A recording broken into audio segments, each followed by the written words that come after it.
Olá pessoal, tudo bem com vocês? Hoje trazer aqui informações do relatório gerencial do Versalhes, tá? E fazer um estudo completo sobre ele.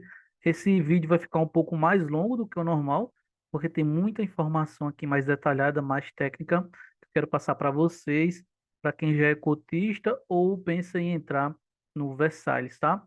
Antes de falar sobre o relatório, pedi para vocês se inscreverem aqui no canal, que é importantíssimo aqui para entregar esse conteúdo para mais pessoas e também o crescimento do canal, tá? Então, agradeço demais a vocês para se inscreverem, tá? Não deixe de se inscrever. Tem o conteúdo que vai ter aqui é até de curso, tá? Que dão em cursos aí. Então, peço para vocês se inscreverem e deixar a sua curtida, beleza? No link na descrição do vídeo tem um link do grupo do Telegram, né? Se vocês quiserem entrar lá, vocês serão muito bem-vindos. Dados os avisos, vamos aqui para as informações. Que com o relatório do Salles de dezembro, as principais informações dele aqui, vou falar para vocês, fazer um apanhado geral aqui. Ele tem um PL de 311 milhões, 91 mil o número de cotistas, tá? Um número bastante expressivo de cotistas. Eu acredito que seja pelo valor da cota, tá? De R$ 9,09, né? Que foi no fechamento de 30 de dezembro. E ele pagou o provento de 7 centavos por cota. O dividend yield aqui que eu fiz no valor patrimonial, né? Com esse o pagamento acumulado dos 12 meses, daria um valor de 12,47% ao ano. E no valor de um mercado, né? Mercado secundário, 14,30% ao ano. Valores aí que, na minha opinião, pelo risco do fundo, bem abaixo aí do esperado. Para o risco que tem o Versalhes aqui, era para estar pagando uns 18% ao ano aí, pelo menos, tá? A estratégia aqui do fundo é um fundo que investe em CRIs, né? Primordialmente em papéis, né? CRIs, buscando sempre a simetria entre risco e retorno. De forma oportunística, o fundo avalia investimentos em equities e ou outros fundos imobiliários que possuem estratégias complementares, mas limitando-se a 33% do PL. Ele é um fundo híbrido, tá? Que a gente está olhando na lateral dele aqui, ele é um fundo híbrido. Ele é público geral, início do fundo 12 de dezembro de 2020, tem um pouquinho mais aí de 2 anos. O gestor a RCAP e administrador a Vortex. Aí, no comentário do gestor aqui, em dezembro, todas as operações do fundo encontram-se adimplentes perante a totalidade de suas obrigações. Apesar disso, a equipe de gestão deliberou pela redução da antecipação da distribuição de resultado contábil acumulado. Vou mostrar isso lá na DRE, tá? Tal decisão reflete a necessidade pontual de manutenção da reserva de lucro caixa acumulada para mitigar o risco da sua não reposição via resultado caixa positivo futuro. Aí no mês, houve o pré-pagamento do CRI por bom subordinada de aproximadamente 250 mil. Aqui na DRE, a demonstração de resultados, né? Eles colocam aqui, ó, para apuração do resultado do caixa, considera-se as receitas e despesas transitadas pelo caixa do FI, com exceção da correção monetária dos CRIs. Então, você já vê a diferença aqui. Isso aqui seria só os pós-fixados, seria um exemplo, IPCA mais 7. Então, esses valores aqui equivalem aos 7 aí, tá? Na divisão dos meses. E aqui no contábil, você vê que já é maior, já pega as correções monetárias aí, que seria o IPCA daquele mês correspondente, tá? E embaixo aqui, a apuração do resultado contábil considera-se as receitas e despesas apropriadas segundo o regime de competência e exclui-se efeitos de marcação a mercado dos CRIs. Então, vamos destrinchando aqui, a gente já nota a queda dos rendimentos com relação aos CRIs pela questão da deflação, tá? Mais sentidos aqui. Agosto, setembro, outubro, novembro já tem um pouco de retomada e em dezembro uns 3,7 milhões. Ainda dá para aumentar esse número, tá? Provavelmente o número dele fica na faixa aí de 4,8, então ainda tem um pouco ainda a subir. Provavelmente o resultado do mês de janeiro já seja bem melhor, aí na faixa de 10 a 12 centavos aí por cota, tá? Outra coisa que a gente já nota aqui é o uso da reserva do lucro acumulado de caixa, tá? Se a gente olhar aqui, isso é tudo usado aqui pelo fundo para complementar os pagamentos. O fundo aqui usou 22 milhões, distribuiu os 40, tá? E só tinha resultado de 26, ou seja, teve o complemento aí de uso do caixa, tá? Da reserva acumulada, que seria esses 13 milhões aqui, ó. O fundo teve um resultado de 26 e somado com os 13 das reservas do lucro de caixa, entregou-se os 40 no ano de 2022, tá, gente? Nesse mês de dezembro, ele usou um pouco aqui, porém, no contábil, ele já teve uma provisão aqui, ó. Ele já pegou 2.196.000 aqui para aumentar novamente o caixa, ó. A reserva do caixa em novembro estava 15,9 milhões, agora está 18,353, como o fundo havia falado, né, que ia voltar a aumentar essa reserva de lucro contábil acumulado. Não sei se em janeiro vão fazer a mesma coisa. Se fizerem, o resultado do mês de janeiro pode ficar também perto aqui dos 7 centavos, ali 7, 8 centavos, mas com o aumento lá da correção monetária, em vez de ser os mesmos 7 centavos, provavelmente seriam uns 9 centavos aí, tá bom? Então, ficar de olho nisso aí, ficar de olho nas reservas que foram usadas, se foram usadas aqui na questão da deflação, tá? Nos resultados aqui dos FIIs, teve aqui resultado negativo, teve um positivo aqui em outubro, provavelmente do um metro quadrado lá, não, que o fundo tem na carteira, tá? Já em novembro aqui foi negativo e em dezembro também, tá? Aqui na parte da rentabilidade do fundo, o que mostra o histórico, né, de pagamento dos rendimentos do fundo, na base aqui de 11, 12 centavos, aqui 14 em junho, depois em julho 7 centavos, depois 9 aqui em setembro, esses dos abaixo de 10, né? Então ele provavelmente vai ficar linearizando aí na faixa de 11, 12 centavos. Aqui na parte da performance, né, no mercado secundário, aqui tem um volume médio negociado, tá? Isso desde o IPO aqui, já pega aqui um quesito na queda da liquidez do fundo, tá? Perdão. Houve uma queda na liquidez aqui, ó, volume diário negociado. Já teve uma queda aqui a partir de maio de 2022, o fundo caiu, muito provavelmente porque alguns fundos que ancoravam o Versalho, né, provavelmente a HCTR, o DEVA aí, entre outros, pararam de comprar cotas, né? Então houve essa queda aqui do volume e na cota do mercado, né, mercado secundário, o fundo também só fez cair aqui o valor da cota. Isso aqui não é exclusivo do Versalhes, tá? Todos os fundos de papel tiveram queda aí das suas cotações devido à curva dos juros futuros aí se manter alta, tá? E o cenário econômico atual, né, nessa incerteza, né, do novo governo, então tem que esperar para onde vai e com a queda da curva de juros, a tendência é essa cota voltar a subir, beleza? Na parte da alocação da carteira, a carteira do Versalhes hoje está 83,7% em CRIs, 10,2% em FIIs e 6,1% em caixa, tá? Por setor, 65,5% hotelaria, aí isso engloba a multipropriedade, tá? E aí pega loteamento também, que pega a questão de ter, né, esse tipo de segmento. 3,3% residencial, 11,3% comércio e 3,3% lazer. Na questão aqui da média da carteira, indexador aqui PCA mais 11,06%, um fundo que tem uma taxa média alta, porém os rendimentos, na minha opinião, não condiz com a taxa média do fundo, tá? IGPM mais 14,19 ao ano, por indexador tem 77% em PCA, 20,5% em GPM e 2,5% em GPDI, tá? Por segmento, multipropriedade 43,1%, corporativo 47, 43,7%, loteamento 6,2%, shopping 4,2%, incorporação 2,7% e timeshare 0,1%. Questão de multipropriedade, para quem não conhece, basicamente seria ali resorts, tá?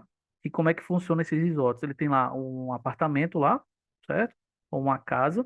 E esse apartamento ou casa, ele é dividido para vários compradores. Vamos supor que naquele apartamento ali tem 20 inquilinos, tá? 20 donos ali, 20 proprietários. E cada um vai ter vai ser dono daquele imóvel ali. E você vai poder usufruir aquele imóvel durante um período do ano. Então, o que é que pega? Se eu comprar um apartamento por propriedade, lá vai ser escolhido datas, tá? Às vezes pegar uma data de baixa estação, outra de alta estação, e fica fixada aquela data ali. Por exemplo, No primeiro ano, eu tenho 5 dias ali do São João e 5 dias em outubro. Isso é uma data aleatória ali que não tem nada, né? Nenhuma data festiva. Então, eu só posso ir para aquele apartamento nessas datas aí. Eu não posso ir quando eu quiser, certo? Então, o bicho pega nessa questão de multipropriedade. Muita gente compra, muita gente acaba nem indo, né, para esses apartamentos aí em locais turísticos, né, principalmente Gramado ali, é mais Gramado. Vou dar um exemplo de Gramado. Muitas vezes você não vai poder ir, muitas vezes não é uma data que é boa, tá? Às vezes no primeiro ano ali você pegou um final do ano, aí beleza, mas aí no segundo ano você já não pega nenhuma data de alta temporada, por exemplo, do final do ano. Se você quiser ir final do ano de novo, você não vai poder. Então isso ocasiona muitos distratos no, nesse segmento de multipropriedade. Então, ficar ligado, né, nesse alto risco é que tem muito distrato em multipropriedade, tá? Explicado isso aí. Passando para agora por classe. Sênior, subordinado e mezanino. Pedir mais atenção para vocês nesse quesito, que é uma parte mais técnica. Explicar para vocês o seguinte. Aqui seria um cascateamento, uma garantia de pagamento dos CRIs, em que o subordinado ele é mais arriscado, o sênior ele é mais conservador. Isso até questão de taxas também, tá? A taxa do CRI sênior é menor do que uma taxa de CRI subordinada, enquanto o CRI sênior ela tá lá IPCA mais 7, lá no subordinado está IPCA mais 15, tá? Devido ao risco que é esse tipo de CRI. E no meio do caminho, o mezanino. Aí eu fiz aqui um exemplo para vocês entenderem melhor como é que funciona. Aqui, os CRIs, que foram o valor, né, que foi investido nesse CRIs, seriam 30 milhões, tá? Em 3 CRIs. E o valor a ser pago por mês, que seria os juros mais a correção monetária lá, 1 milhão, certo? Dividido por esses 3 CRIs. Eu botei o nome CRI perfeito aqui. Aí o primeiro CRI perfeito, subordinado, mezanino e sênior. E esses valores que estão ao lado seria o valor a receber devido desse CRI. Por exemplo, CRI perfeito subordinada, ele tem direito a receber 200 mil, o CRI perfeito mezanino 300 e o sênior 500 mil. Aí como é que funciona quando se dá um problema? Aí eu vou dizer a vocês da questão do risco. Como o CRI sênior ele tem a prioridade, depois o mezanino e por último subordinada, vamos dar um exemplo aqui. O fundo pagaria no mês de janeiro agora 1 milhão, sendo que em fevereiro ele pagou 800 mil, ou seja, teve uma queda aí no pagamento devido a algum tipo de problema, tá? Alguma questão lá no pagamento em si, não vou entrar em detalhes sobre isso, mas seria o seguinte, 800 mil, quem é que não vai receber aí nesse caso? O CRI subordinada, que seria essa parcela de 200 mil. Iria receber primeiro o sênior, os seus 500 mil, o mezanino, os seus 300 mil, e o subordinado não iria receber. Se ele pagasse lá 950 mil, o sênior ia receber os seus 500, como é a prioridade, depois os 300, e só o subordinado iria receber 150 mil, ou seja, o primeiro a sofrer é o subordinado. Agora vamos para outro exemplo. O CRI sênior, no mês de março, em vez de pagar os seus 1 milhão, tá? Ele pagou 750 mil. Então, o CRI subordinado não vai receber, o CRI mezanino vai receber 250 mil e não seus 300, e o sênior os seus 500 mil normal, tá? Então, vejam que o CRI subordinado, o CRI sênior, ele é mais seguro nesse quesito aí. Então, quanto mais CRI sênior, melhor para a carteira, mas também não quer dizer que ele não vá sofrer em algum momento. Vamos falar agora de um exemplo de pagamento do CRI sendo sofrendo. No mês lá, o incorporador pagou, em vez de os seus 1 milhão, que seria o correto, pagou 300 mil. Ou seja, não vai receber o subordinado, não vai receber o mezanino, e o CRI sênior só vai receber 300 mil com relação àquele pagamento. Ainda vai ficar devendo para o CRI 200 mil, certo? Então, espero que tenha ficado bem explicado para vocês isso aí, como é que se funciona, né, esse cascateamento de pagamento. E quanto mais cotas subordinadas tiver, um fundo CRI mais arriscado ele é por essas questões que eu expliquei para vocês. E se no mês lá não pagar nada, não pagou 1 milhão, aí ele está inadimplente aí vai se executar aquela operação ali, né, de inadimplência, ver como é que vai fazer o pagamento novamente, ou então o CRI vai ter um default e executar as garantias. E tem por último aqui o LTV, né? Quanto mais perto de 0% LTV, melhor, tá? Então o fundo tem muito LTV acima de 80%, que equivale a 60,3% da carteira só nesses LTVs maior que 80, e 30,3% entre 80 e 65 e abaixo de 65, 9,4. Ou seja, são garantias aí a quem, vamos dizer assim, né, menores do que o indicado, vamos dizer assim. E aqui na carteira do FI, tá?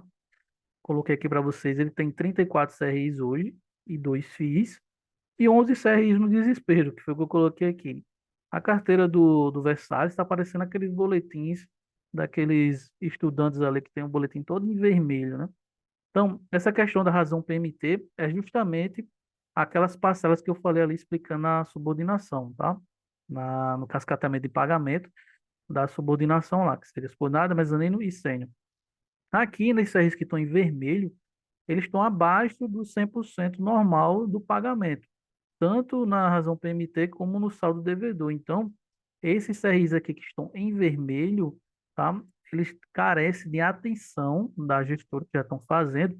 Eles colocaram até um rating aqui para fazer essa medição e eles já devem estar tomando as medidas para conseguir melhorar esses resultados. Olhando os relatórios anteriores, esse daqui de dezembro, né?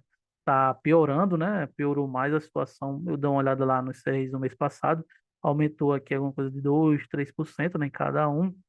Então, ficar de olho nesses CRIs, que se chegar a 0% vai ter default. Então, é um fundo muito arriscado, tá? E para você ter um fundo arriscado, tem que ter um bom retorno. Se você não tem um bom retorno, você está se arriscando à toa, né? Como eu falei para vocês, dividend yield dele no mercado hoje em 14,2, se não me engano, coloquei ali. Então, tem vários fundos high grade aí pagando até mais do que isso, um mid risk aí também pagando mais do que isso. Então, a pessoa estaria correndo um risco a mais de necessário. Lembrando que não é nenhuma recomendação de venda, tá, pessoal? É mais uma explicação dos outros fundos também. Passando aqui para outra parte, sim. Antes de passar para outra parte da carteira aqui, há também uma observação com relação à concentração do PL em cada CRI desse. Só o CRI Resort do Lago Parque aqui corresponde a 12,16% do PL. Então, o GPK aqui 8,5%, mas se for somar as outras participações aqui, dá alta, que é a participação do GPK, mais de 18%. Então, o fundo está bastante concentrado em alguns CRIs. Ficar ligado nisso, porque se esse CRI aqui, por exemplo, der um default, vai ser correspondente a 12% do PL, que equivale a quase 38 milhões aqui. Então, ficar ligado. E na segunda parte aqui, em outra página ali de CRIs, mas deixa eu mostrar para vocês aqui. Ó, nessa segunda página aqui também, ó, tem alguns em amarelo já aqui, tem alguns aqui da razão PMT em vermelho também, então atenção, tá? Amarelo também, atenção, a questão da inadimplência acumulada, tá? Tem um aqui que está até o Indy Ranking 10,4% de inadimplência, ficar ligado nisso. E na carteira de FIIs, sinceramente, aliás, aqui a carteira de FIIs, sinceramente, esses dois investimentos aqui, lote metro quadrado e o XBXO, que seria o circuito de compras, um com PL 2,4 e outro com 7,8% do PL, na minha opinião, é algo que não agrega ao fundo, tá? Não agrega em nada ao fundo. O XBXO nem está performando ainda. Esse PL poderia estar em outros CRIs aqui, entregando resultado para o fundo, mas paciência e é o que a gestão está fazendo, tá? E aqui seria o portfólio detalhado de cada operação, tá? Tem as garantias aqui explicando, tem as carências de amortização, tem aqui os comentários aqui da gestão, né, com relação a alguns movimentos, ó. Por exemplo, no Resort do Lago Parque, o parque opera normalmente, mas com um fluxo de pessoas aquém do esperado. O resultado de vendas líquidas manteve-se positivo, ainda que as vendas estejam negativamente influenciadas pelo período de baixa temporada. O volume de recebimentos apresentou redução e promoveu piora da razão de fluxo mensal, que foi aquilo lá que eu mostrei para vocês, os vermelhos, né? Tanto no PMT como o saldo devedor. Naquela parte lá do rating, explicando para vocês, ó, o verde aqui conforme planejado e esperado, em amarelo requer acompanhamento mais próximo, desenho do plano de mitigação de risco, e o vermelho, que é, tem vários lá, implantação de plano de ação. Então, espero que a gestão consiga voltar, né, esses CRIs para o verde aqui e voltar ao normal os seus fluxos de pagamento. Outra questão do rating aqui, que eles botaram aqui, ó, escala de rating, ó, ativo com performance conforme planejada, esperado ou melhor, ativo requer acompanhamento mais próximo, discussão sobre gaps e possíveis ações pontuais a serem implementadas, e o vermelho, ativos com problemas que requerem o desenho e implantação de plano de ação estruturado. Então é isso, gente. Minhas considerações finais sobre o Versalhes, um fundo bastante arriscado aí. Ouso dizer que seria um dos mais arriscados dos fundos imobiliários, junto com o Tord, tá? Um fundo que não está performando bem, um fundo que não está entregando bons resultados aí há um tempo, tá? A entrega não condiz com o risco. Então, quem tem esse fundo, tenha bastante cuidado, tá? Estudem o fundo, não entre só pela questão da cotação, ele ser base 10 ali. Muitas pessoas se enganam com relação a isso. Tem muito risco na carteira dele. Então, se você já tem esse fundo, fica de olho nessas informações, acompanhe o relatório, tá? Procurem estudar os fundos que vocês têm na carteira, que é muita detalhezinho importante lá, que às vezes o fundo é bem arriscado e você nem sabe, tá? Só olha para o dividend yield e para o valor da cota. Então, não é só isso. Lembre lá da questão do cascateamento de pagamento, né? A subordinação lá, para vocês verem também aquele quesito. Questão lá de curso, tá? Aquilo ali é dado em curso. O do LTV também, tá? Expliquei para vocês, questão da DRE para vocês entenderem lá. Então, peço encarecidamente para vocês se inscreverem no canal e deixar a sua curtida. E o comentário também, se vocês quiserem. Beleza? Valeu, gente. Tchau, tchau e até o próximo vídeo.